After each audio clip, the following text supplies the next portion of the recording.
On her very first day cleaning a wealthy man's home, the maid saw something that would change her life forever. In the grand living room of the huge villa, there were books stacked everywhere. She couldn't help but ask the man of the house, "Did you read all these books?" Most of them. Why? After hearing his answer, she finally realized how much knowledge could change a person's destiny. So when she got home, the first thing she did was turn off the TV and sat down to plan her son's future. She told them they had to finish 2 books a week and write a reflection every weekend. Use that time to develop your God-given gifts. Wouldn't be long before folks was watching you on TV.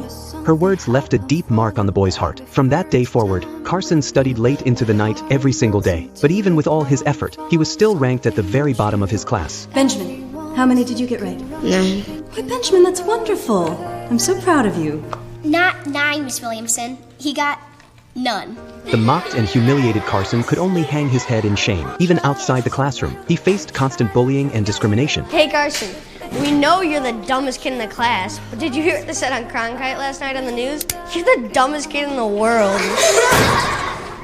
When he was brought to the principal's office, the principal not only scolded him, but also showed his report card. The principal told his mother that if this continued, the school would have to expel him. On the way home, Carson promised his mother he would never hit anyone again. But when it came to grades, he had no confidence left. He had already given it everything. Maybe the other kids were right. Maybe he really was just stupid. But his mother looked him in the eye and said, "You just ain't using that smartness. Now if you keep getting grades like that, you're gonna spend the rest of your life mopping floors in a factory, and that ain't the life I want for you." Yes, Mother.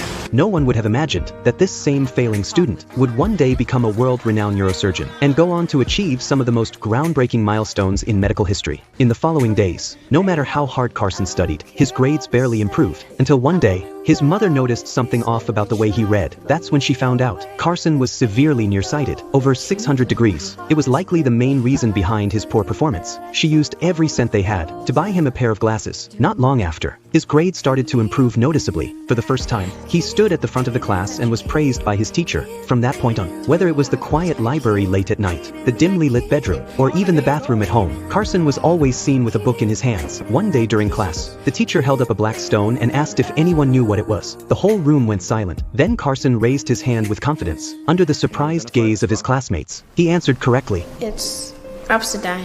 That's right. From then on, Carson became more confident. He began to answer questions in every class, and without realizing it, he climbed from the bottom of the class to the very top of the entire grade.